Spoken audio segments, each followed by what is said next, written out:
नमस्कार दोस्तों, स्वागत है हमारे चैनल पर साजिद अनवर ऑफिशियल। आज हम जो इस चैनल के फाउंडर हैं उनसे ही बात करेंगे और साजिद अनवर हमारे साथ हैं। साजिद अनवर जी, आप मुझे बताइए कि जो बिहार में इलेक्शन चल रहा है इसके बारे में आप कुछ जानते हैं? अभी तो मैं ज़्यादा कुछ नहीं जानता। मैं बस वैसे मैं इस बार बिहार में जाकर तेजस्वी यादव जी को ही वोट दूंगा, क्योंकि इस बार सरकार बदलनी चाहिए। क्योंकि बिहार में जब लालू की सरकार थी तो उन्होंने कुछ काम करा नहीं है। वैसे बिहार में एजुकेशन पे काम नहीं करते, कुछ काम नहीं करा, सड़कों पे काम नहीं करते, रोजगार नहीं है बिहार में और लोग वहाँ से भाग। साजिद अनवर जी, आप बिहार में किस क्षेत्र के रहने वाले हैं? छपरा। छपरा। तो आपने कभी वोटिंग किया है बिहार में जाके? नहीं, वोटिंग नहीं करा है मैंने अभी तक। कितने साल की उम्र हो गई अभी? 24। अभी तक आपने एक बार भी वोट नहीं दिया? नहीं, मैं जाता नहीं बिहार। तो फिर आपको जाना चाहिए इस बार। तो आप जो इतना बड़ा पर्व है उस पर्व में हिस्सा लेना चाहिए ना। वो वोट देना तो अधिकार है आपका। मैं सोच रहा हूँ इस बार जाके मैं इस बार वोट दे के आऊँ। तो इस बार बिहार में वोट देना बहुत ही वो है कि तो आप सारे बिहार वासियों से क्या कहना चाहते हैं जो प्रदेश में रहते हैं? क्या उन्हें जाना चाहिए बिहार? जितने भी बिहार के रहने वाले हैं, मैं सबको वो कहना चाहता हूँ कि बिहार में जाकर इस बार वोट दीजिए और इस बार तेजस्वी यादव जी को बहुमत वोटों से विजय घोषित करवाइए। लेकिन जो सर्वे बता रही है उसमें बता रहे हैं कि नीतीश और एनडीए की सरकार बन रही है। देखिए, मैं आपको बताऊं, सिस्टम तो केंद्र सरकार के पास ही है। वो चाहे तो कुछ भी करा सकते हैं और इलेक्शन कमीशन सब उनके नीचे ही बैठे हुए हैं। तो लालू यादव का लाल ही क्यों चाहिए आपको? मतलब तेजस्वी क्यों चाहिए?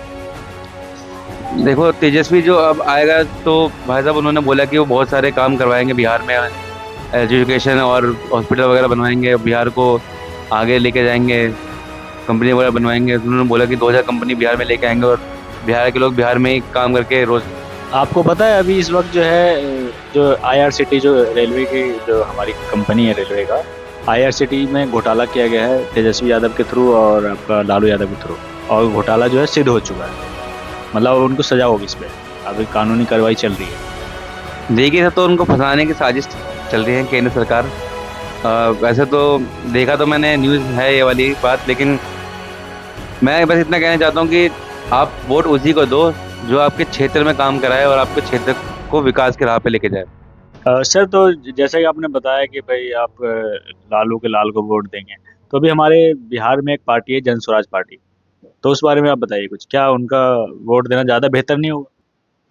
देखिए सर, मुझे तो उस पार्टी के बारे में कुछ नॉलेज ही नहीं है। मैं बस इतना कहना चाहता हूँ कि आपके क्षेत्र में आपको लगता है कि कौन बेहतर काम करा सकता है, आप उसको वोट दीजिए और उसको आप जिताइए।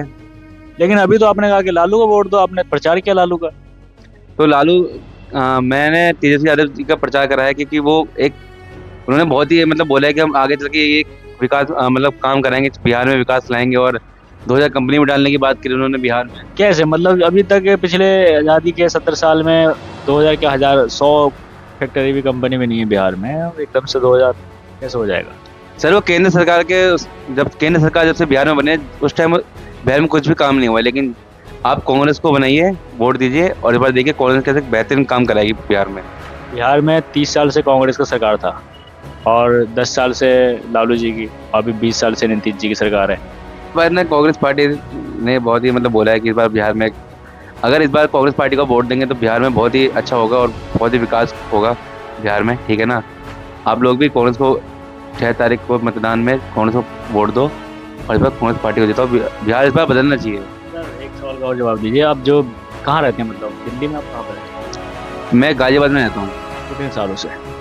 मेरे को हो गए कम से कम 20 साल हो गए। तो अकेले रहते हैं या पूरा परिवार रहता है? फैमिली के साथ रहता हूँ मैं पूरा। तो आपने कभी बिहार गए हैं वोट देने के लिए अभी पिछले 20 साल से? नहीं, मैं बिहार में वोट नहीं देता। पहले पापा मम्मी वोट देते थे। तो इस बार लेके जा रहे हैं आप सबको? नहीं, लेके तो नहीं जा रहे हैं हम वोट देने के लिए, क्योंकि हम जिस कंपनी में काम करते हैं हमें छुट्टी उतनी मिलती नहीं है, तो इतने दिन की छुट्टी मिलेगी। तो सरकार को क्या चाहिए? सरकार को पूरे देश में जो है छुट्टी देनी चाहिए ताकि बिहारी लोग जाके वोट दें, या फिर ऐसा कुछ हो कि भाई आप कहीं भी रहो, कहीं भी अपना वोट दे दो। ऐसा नियम बनानी चाहिए सरकार को। बिल्कुल, सरकार को ये भी नियम बनाना चाहिए। और सरकार को, जिसमें आपने वीडियो देखी होगी कि एक लड़का जो 7 बार वोट दे के गया था मशीन के ऊपर, ठीक है ना, तो इस बार वो भी हटा देना चाहिए। इस बार वोट बिल्कुल बहुत ही 27 होना चाहिए और इसमें कोई फर्जीवाड़ा नहीं होना चाहिए। वो तो इलेक्शन कमीशन ने SIR करके हटा दिया फर्जीवाड़ा सब। देखिए इलेक्शन कमीशन के बारे में क्या ही बोलूँ मैं, वो तो मोदी जी के वो है, जो मोदी जी बोलते हैं वो तो करते ही हैं। इस बार आपने देखा होगा कि बिहार में करप्शन कितना ज़्यादा फैल चुका है नेताओं के चक्कर में। नेता सिर्फ खाली झूठे वादे करते हैं बिहार में काम कराने के लिए, लेकिन अब इस बार बिहार बदलना होगा हमें। सर अगर मान लीजिए कि बिहार बदल गया तो आप या दिल्ली छोड़ के बिहार जाएंगे? सर बिहार में अगर कंपनी फैक्ट्री लगेगी, काम वो करेंगे तो काम, जब कंपनी कंपनी आएगी तो काम होगा, तो सर हम क्यों नहीं जाएंगे बिहार, फिर हम बिहार में रहेंगे, फिर हमें बाहर जाके क्यों कमाएंगे हम। सर जो आपके पापा आए थे तो मतलब किस वेस पे आए थे, मतलब वहाँ पे क्या करते थे पहले, खेती वगैरह करते थे या कोई रोजगार था उनका? सर बिहार में तो रोजगार है ही नहीं, पहली बात तो खेत वगैरह करते थे वो, लेकिन उसमें कुछ आमदनी होती नहीं थी। और मेरे पापा के 3 भाई और 4 बहन भी थे, तो हमारी काफ़ी लंबी फैमिली थी। ठीक है कि, और इसके लिए फिर उनको सबको पालना था। पापा मेरे दादा रिटायर हो गए थे, इस चक्कर में आगे वो दिल्ली में कमाने लग गए थे वो। तो ये इसका तो कोई तकलीफ है आपके अंदर कि भाई मैं जो है अपना बिहार अपनी ज़मीन को छोड़कर दिल्ली में हमारे पापा बस गए? सर दर्द तो होता ही है अपना, मतलब जहाँ हम रहते हैं शुरू से, जहाँ हम पैदा हुए हैं, हम वहीं छोड़ के हम बाहर दूसरी जगह जाके हम कमा के खा रहे हैं। अगर बिहार में मतलब कंपनी वगैरह खुलेगी तो हम वापस जाके बिहार में जरूर सेटल होंगे। तो अभी आपको उम्मीद है तेजस्वी यादव से कि वो बिहार में फैक्ट्री कंपनी रोजगार लेकर आएंगे? बिल्कुल है सर, इस बार तेजस्वी यादव ने वादे तो बहुत बड़े बड़े कहने, अब देखना पड़ेगा कि वो अपने वादे पे खड़े उतरते हैं कि नहीं उतरते हैं। आपके जब पापा आए थे ना 20 साल पहले, तो उस टाइम जो है उसके पापा की सरकार थी तेजस्वी के। सर देखिए, बाप अलग होता है, बाप बाप होता है, बेटा बेटा होता है। बाप के ज़माने का अलग था, अब बेटे के ज़माने का अलग है। ठीक है, पहले ज़माने में फैक्ट्री वगैरह उतनी जल्दी नहीं थी, तो रोज़गार कम था। इस टाइम न्यू न्यू टेक्नोलॉजी आ रही है, ठीक है ना, तो इस बार बिहार बदलेगा जरूर। चलिए, तो आप कुछ लास्ट बार अपने अपने बिहार वासियों के लिए कुछ कहना चाहते हैं? मैं कहना चाहूँगा जितने भी मेरे बिहारी दोस्त हैं, भाई भाई हैं, बंधु हैं, जो भी, अब जाओ और इस बार जाके वोट दो बिहार में, और इस बार तेजस्वी यादव जी को जिताइए और कांग्रेस को ही वोट देना। ठीक है, थैंक यू वेरी मच।